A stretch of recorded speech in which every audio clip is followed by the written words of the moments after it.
네, 12월 23일 목요일 NH투자증권의 모닝미팅 시작하겠습니다. 뉴욕 증시는 이틀째 반등이 이어졌습니다. 다우지수가 0.74% 올랐고 S&P 500은 1.02%, 나스닥 지수는 1.18% 상승했습니다. 11개 섹터가 올랐습니다. 경기 소비재와 테크놀로지, 헬스케어 섹터가 1%대 상승하면서 반등에 앞장을 섰습니다. 12월 소비자 신뢰지수는 115.8로 지난달에 111.9와 컨센서스인 111보다는 높았습니다. 화이자 경구용 코로나 치료제인 팍스로비드의 가족용 긴급 승인 뉴스에 리오프닝 관련 주식들이 강세를 보였습니다. 카니발과 로얄 크루즈, 익스피디아 등 주가가 3% 안팎 올랐습니다. 테슬라 주가는 7.5% 올랐는데 일론 머스크가 10% 지분 매각을 완료했다는 트윗 내용이 긍정적으로 작용했습니다. 주가는 다시 $1,000대를 회복을 했습니다. 한편 코인베이스는 오펜하이머가 2022년 탑픽으로 선정했다는 소식에 2.8% 주가가 올랐습니다. 유가도 올랐습니다. WTI는 2.6% 상승해서 배럴당 $73입니다. 미국의 원유 재고가 470만 배럴이 감소했는데 예상치인 280만 배럴보다도 컸습니다. 금리는 내렸습니다. 미국채 10년물 금리는 3.4bp 내려서 1.453%입니다. $1 환율은 9원 내린 1,192원입니다. 네, 오늘 저희가 준비한 자료는 주식전략과 대체투자, 산업기업 분석 자료들이 있고요. 네, 주식전략 발표하겠습니다. 중국의 부동산 정책 관련해서 박임금 연구원입니다. 지난 12월 이 중앙정치국 회의에서 언급돼 부동산 업종의 선순환이라는 표현이 시장의 관심을 받고 있습니다. 이 중국 공산당 지도부의 표현에 따르면 정부는 부동산 산업의 선순환을 구축하는 방법을 보장성 주택의 투자 확대로 지정한 것입니다. 이 과거 13차 5개년 계획에서 부동산 정책의 중점은 주택 재고의 소진과 판자촌 재개발 사업 추진이었습니다. 14차 5개년 계획에서는 정부의 보장성 주택 공급에 대한 실효성 있는 확대를 명확히 제시했습니다. 이 시장이 관심을 보이고 있는 이유는 13차 5개년 계획 동안 이 판자촌 재개발 사업이 전체 부동산 투자 지표에 상당히 좀 많은 영향을 미쳤기 때문입니다.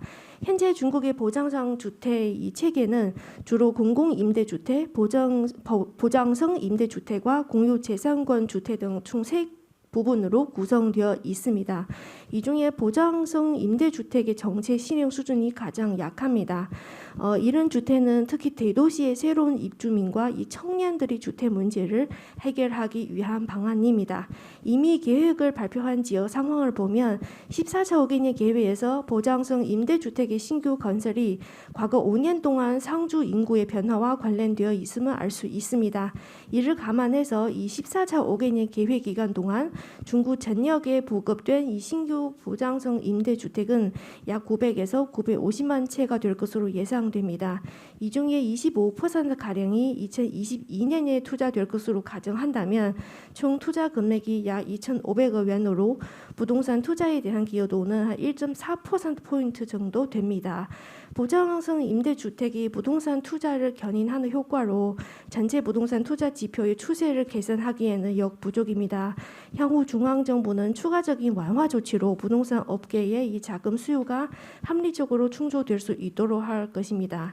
이 단기적으로 보장성 임대주택의 투자 확대 효과는 판자촌 재개발 사업 시행 당시의 투자 규모에는 미치지 못하지만 향후는 지속적으로 제고될 것으로 보입니다. 이 보장성 임대주택은 부대 인프라의 건설과 긴밀하게 연결되어서 새로운 입주민과 청년들을 더 많이 유치할 수 있기 때문에 소비와 서비스 업의 지속 가능한 활성화를 진짜시키는 데도 효과가 있을 것으로 예상됩니다.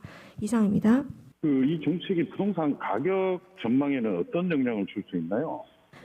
이 단기적으로 이 현재 1년 동안 사실 중국 정부의 이런 부동산 규제 정책을 인하여 부동산 가격이 전년 대비로 이 증가율 자체가 한 2에서 3% 정도 낮은 싱글 정도로 좀 안정적으로 유지되고 있습니다. 다른 말로 바꿔서 얘기하면 사실 어느 정도의 급등을 좀 막았다 이렇게 볼 수 있겠고요. 근데 보장성 임대주택 자체는 이 분양 수요를 좀 일정 부분 대체하고 집값을 상승을 좀 더 억제하려는 이런 주택 거래를 투기 대상으로 삼아서는 안 된다는 이런 큰 정책 방향에 부합되는 정책이라고 생각될 수 있겠습니다. 그래서 결국은 이런 부동산 완화 정책이 일부 도시에서 펼치고 있는데 이 또한 이 부동산 가격 상승으로 갈까봐 중국 정부에서 좀 우려하고 있는 상황. 따라서 이 보장성 임대주택은 결국은 집값 상승을 좀 억제하려는 이런 정책으로 같은 맥락으로 보실 수 있겠습니다. 네, 뭐 공급을 확대해서 집값을 좀 잡으려고 하는 그런 내용인 것 같은데요. 최근에 지준율을 내렸고 금리도 좀 내리는 모습이 나오고 있잖아요. 이런 상황들이 지금 부동산 가격과 주택 가격과 연동시켜서 생각해 보면 지금 가격 추이가 좀 어떻게 나오고 있고 추가적인 대책이나 이런 것들이 어떤 것이 기대되는지 말씀 부탁드리겠습니다. 네, 최근 한 달 동안 중국 정부가 부동산 기업 또한 이 가계의 부동산 대출에 대한 자금 조달이 상당히 좀 많이 완화적인 정책을 펼쳤습니다. 따라서 지난달에 부동산 기업들이 자금 조달 상황이 좀 개선될 것으로 보여지고 있지만 아직은 투자 지표는 사실 좀 상당히 낮은 상황에서 좀 유지되고 있는 상황입니다. 그래서 이거 개선하기는 아직까지 좀 부족한 이런 정책 강도다라고 생각하실 수 있겠습니다. 하지만 또 역으로서 보면 이 부동산 개발 기업들이 아직은 자금난을 겪는 기업들이 상당히 많은 비중을 차지하고 있어서 이런 경착리를 좀 막기 위해서 결국은 또 부동산 쪽에는 추가적으로 일부 도시의 완화 정책을 펼칠 수 있다 이렇게 생각됩니다. 이런 기준으로 인하 또한 APR 이 금리 인하도 했지만 저희가 봤을 때는 이 적극적인 이런 경기 부양의 시작으로 보긴 좀 어렵고 부동산 정에 필요한 이런 자금이나 그리고 경기 하방 압력을 조금 완화시키는 용도로 판단하고 있는 상황입니다. 네, 중국의 부동산 상황 들어봤는데요. 이어서 국내 부동산 리포트 발표하겠습니다. 2022년 NH투자증권의 부동산 전망 리포트입니다. 김열매 연구원입니다. 2022년 부동산 전망입니다. 제목은 불편하지만 지속되는 불균형이라고 작성을 했습니다. 가격 상승 부담으로 인해서 상당히 불편한 가격대에 와 있음에도 불구하고 양극화로 인해서 계속해서 고가 지역은 추가 상승 여력이 있다고 판단하고 있습니다. 2021년도의 부동산 시장은 11월 달까지 이미 전년 말 대비해서 전국 주택 가격이 14.4% 상승하면서 2000년대 들어서 두 번째 상승률을 기록하고 있습니다. 최근에 아파트 거래량은 감소하고 있으나 다세대나 연립주택 거래량은 증가하고 있고 비주거용 건축물 거래와 증여 거래도 상승하고 있습니다. 22년도 부동산 시장 전망은 1분기에는 거래 침체가 불가피해 보입니다. 대선까지는 구매자들이나 매도자 측에서도 의사결정을 유보할 가능성이 상당히 높아 보입니다. 22년도에는 전국적인 상승보다는 지역별로 다소 다른 양상이 전개될 전망입니다. 특히 서울 같은 경우에는 이미 규제가 강력했기 때문에 오히려 공급이 약해지면서 입주 물량 감소로 인한 전세 가격 상승이 예상이 됩니다. 이로 인해서 2, 3년간 앞으로 전세 가격의 상승이 우려되는 지역은 서울입니다. 반면에 수도권 전반적으로는 인천 같은 경우에 입주가 집중되면서 수도권 안에서의 전세 가격 하방 압력이 강화될 것으로 예상이 됩니다. 다만 이것은 국지적인 영향에 그칠 것으로 예상되고 있고 지방 5대 광역시가 앞으로 주목해야 되는 하방 압력을 받을 수 있는 지역입니다. 입주 물량이 증가하면서 전세 가격의 하방 압력이 높아질 것으로 예상이 됩니다. 2022년의 주택시장의 중요한 변수는 전세 가격이 얼마나 올라가는 것인가 그리고 대선 이후의 정책 변화의 가능성입니다. 임대차법과 실거주 요건에 관한 정책의 보완이 필요한데 이 부분이 대선 전까지는 변화가 없을 것으로 예상이 되고 대선이 끝난다고 하더라도 상반기 내에는 변화가 없을 것으로 예상이 되기 때문에 당분간은 전세 가격 상방 압력과 매매 가격의 동반 상승 가능성이 높다고 보여집니다. 대외 불확실성이 높으면 높을수록 양극화로 인한 서울의 가격 상승 가능성 그리고 지방에서는 지금 일어나고 있는 법인 투자가 꽤 많아지고 있기 때문에 추가 규제 시에는 오히려 비규제 지역의 하방 리스크가 유의할 필요가 있다고 판단하고 있습니다. 이상입니다. 질문 좀 드리겠습니다. 제 자료를 보다 보니까 하락 변곡점을 불러올 만한 트리거는 보이지 않는다 이렇게 좀 나와 있는데요. 저희가 좀 생각해 볼 수 있는 하락 트리거는 뭐 어떤 게 좀 있을 수 있을까요? 지금 가격이 상당히 많이 올라와 있기 때문에 전세 가격이 하락하면 매매 가격의 추가 상승 동력이 상실되게 되고, 지금 대출 규제로 인해서 대출을 끼고 매매를 하는 것이 아니라 전세를 끼고 매수하는 구매층이 늘어나고 있습니다. 따라서 전세 가격에 하방 압력이 생길 수 있는 정책의 변화가 필요한 상황입니다. 첫 번째로는 임대차법의 변화가 필요하다고 판단하고 있고요. 두 번째로는 지금 모든 정책이 실거주 요건을 강화하면서 집주인이 점점 자기 집에 들어가는 행태가 일어나고 있습니다. 이게 반대 방향으로 일어나게 되면 지금 세대 분리가 일어나면서 집이 점점 부족해지고 있는 상황인데, 자기 집에 거주하지 않아도 매도가 가능해지는 식으로 정책의 변화가 일어나게 되면 일시적으로라도 전세 가격은 하락할 수 있다고 판단하고 있습니다. 제가 두 가지만 좀 여쭤볼게요. 지금 전세가 상승 말씀해 주셨는데 방향성 말씀 주셨는데 상승률 어느 정도 보시는지 좀 부탁을 드리고요. 매매가도 말씀 같이 해주면 좋고, 두 번째는 올해 보유세 부담이 많이 늘었다라는 말씀들 많이 하시잖아요. 그럼에도 불구하고 고가 주택이 더 오를 거다라고 보시는 이유에 대해서 또 말씀 부탁드리겠습니다. 네, 제 자료의 첫 페이지에 요약에 수도권 각 지역별로 매매 가격, 전세 가격에 대해서 이제 플러스의 강도 정도만 표기를 해놨는데요. 올해 같은 경우는 전국적으로 2021년 같은 경우에는 전국적으로 매매 가격, 전세 가격 거의 두 자릿수 상승률을 기록을 하고 있습니다. 22년도 같은 경우에는 수도권에서는 여전히 두 자릿수 가능성이 있고요. 그렇지만 수도권의 일부 지역, 인천 같은 경우는 보합 또는 약간의 마이너스 가능성이 있습니다. 반면에 지방, 특히 이제 지방 광역시 같은 경우에는 소폭 마이너스가 나오는 지역도 있을 것으로 판단하고 있고, 전세 가격의 상승률이 얼마나 가느냐는 정책 변화 가능성 때문에 하반기에 좀 지켜봐야 되는 부분이 있습니다. 또한 보유세 부담 말씀하셨는데요. 지금 이 정책이 대선이 지금 이제 점점 더 경쟁이 심화되면서 최근에 나오고 있는 얘기가 다주택자의 양도세 중과를 일부 유예해 주겠다는 것이 양당의 공통적인 의견으로 나오고 있습니다. 이렇게 되게 되면 오히려 다주택을 정리하게 되고, 일시적으로는 매도 물량이 나오지만 이후에는 대체로 똘똘한 한 채 현상이 더 강화되는 현상이 더 일어날 것으로 예상이 됩니다. 그리고 보유세 부담은 다주택인 경우에는 상당한 부담이 되지만 1주택으로 가게 되면 장기 보유를 할수록 면제 요건이 많아지기 때문에 앞으로도 추세적으로 똘똘한 한 채 현상은 강화될 것으로 예상이 됩니다.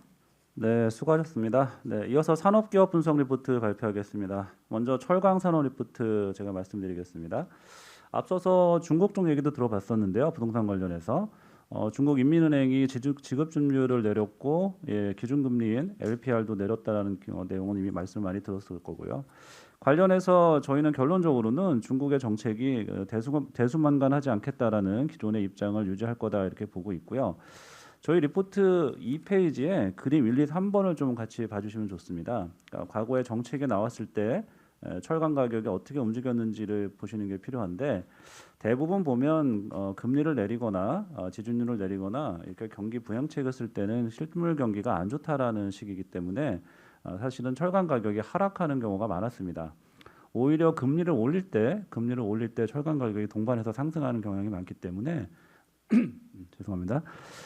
지금은 철강 가격이나 이런 것들이 강세를 보이기보다는 또 약간 약보합 가능성이 좀 있다, 이렇게 저희는 판단을 하고 있고요. 최근의 상황은 한 달 동안 보면 중국 가격은 강보합 정도를 유지를 하고 있습니다. 그렇지만 이제 올해 연말 곧 앞두고 연말에 접어들었고요. 올해는 1월 말에 이제 중국의 춘절 연휴가 돌아오는데 자금 수요 때문에 유통상들의 판매 전략을 고려해 보면 현금화 전략이 있을 거기 때문에 가격이 좀 올라가기 어렵다. 기온상으로도 지금 계절적으로 기온이 하강하는 시기여서 어떤 철강을 소비하는 산업의 활동성은 좀 떨어질 수밖에 없습니다. 반면에 저희가 긍정적으로 보는 부분은 역시 이제 중국의 생산량 부분인데요. 10월 상순 중국의 조강 생산량이 그 전순 대비해서는 한 10% 정도 늘었는데 바닥에서 한 10% 늘어난 거고요. 그렇지만 여전히 7월 말에 고점 대비로는 한 25% 정도 떨어져 있는 상황이 유지되고 있습니다. 그래서 결론적으로는 중국의 수요에 대해서는 당장 크게 기대하지는 않지만, 중국이 베이징 동계올림픽을 앞두고 있고 또 이후에도 탈탄소 때문에 공급을 억제를 한다고 한다면 철강 가격은 올해 하반기 내년이죠. 내년 상반기로 지나면서부터는 조금 더 다시 상승 가능성이 좀 있어서 공급 측 측면에 좀 주목해 보자 이렇게 판단을 하고 있습니다. 질문 없으시면 이어서 두산 퓨어셀 발표하겠습니다. 정현석 연구원입니다.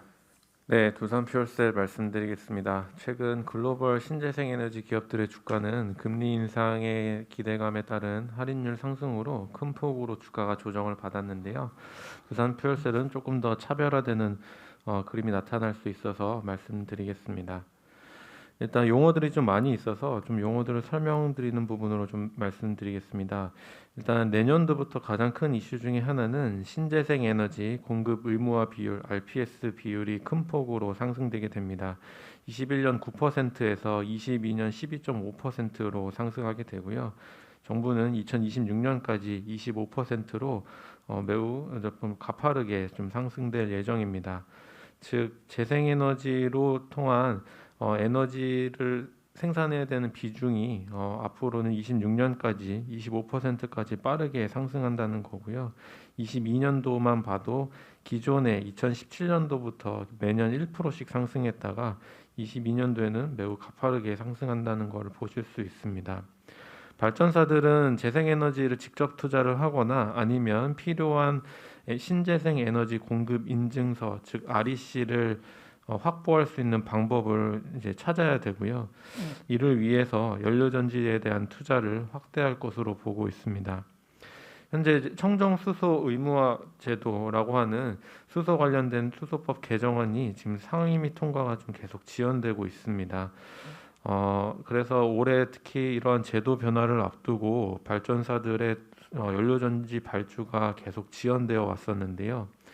이 제도 통과와 상관없이 지금 RPS 비율이 큰 폭으로 상승하게 됨에 따라 발전사들이 조금 더 REC를 확보하기 위한 노력이 필요해졌습니다. 그러니까 CHPS라고 하는 청정수소 발전 의무화 제도 통과와 상관없이 REC를 확보하기 위해서 기존 제도인 REC를 확보하기 위해서라도 연료전지 발주를 좀 검토하고 있는 상황입니다.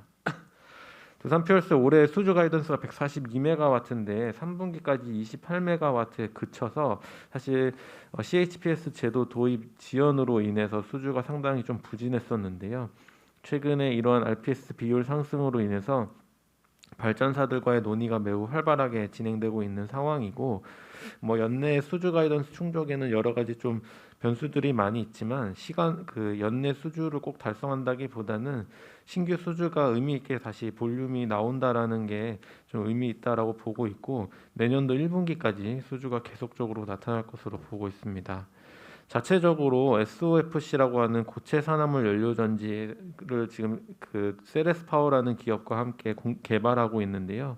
관련된 설비 투자 규모를 기존의 700억에서 1,437억 원으로 2배 이상 상향 조정했습니다.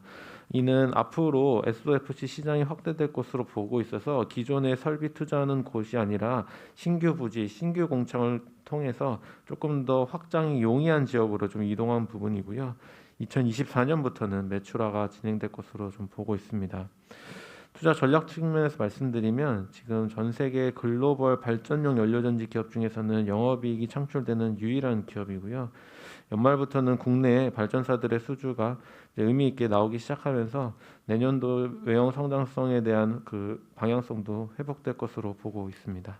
이상입니다. 유틸렉스부터 발표하겠습니다. 박병국 연구원입니다. 네, 유틸렉스 보고서 말씀드리겠습니다. 일단 유틸렉스 같은 경우에는 투자 포인트가 크게 두 개인데요. 첫 번째로는 4-1BB 면역 관련된 걸 타깃으로 하는 항체 치료제가 있습니다. 그래서 EU101이라는 파이프라인인데요. 일단 이 파이프라인이 한국, 미국, 중국에서 임상 1상을 잘 진행을 하고 있습니다.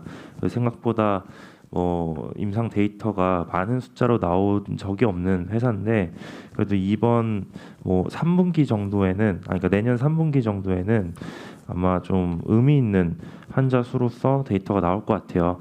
임상 1상 수준이지만 환자들 대상으로 임상을 진행했기 때문에 아마 유효성에 대한 힌트도 좀 얻을 수 있는 모멘텀이 되지 않을까라고 보고 있습니다.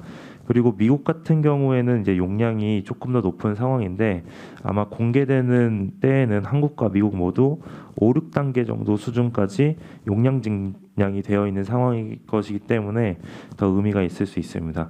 그리고 두 번째로는 T세포 치료제 플랫폼으로서 지금 R&D 모멘텀도 좀 존재를 하는데요. 지금 뭐 FBNT라든지 VPNT라든지 이런 T세포 치료제 플랫폼 중심으로 펌비비를 활용해서 플랫폼 기술이 있는데 여기에 대해서 가장 기대된다라고 하는 점은 이 그 FBNT에서 EBV 양성 위암으로 지금 임상 1/2상을 진행 중에 있습니다. 근데 이 EBV 양성 위암 같은 경우에는 위암 전체에서 10%를 차지하는 상황이지만 아직 치료제가 없기 때문에 자가 T세포 치료제라는 좀 단점에도 불구하고 한국이나 중국에서는 충분히 니즈가 있을 수 있다라고 보고 있습니다. 그래서 크게 투자 포인트 두 가지 말씀드렸습니다. 이상입니다. 네, 이상으로 모닝 미팅 마칩니다.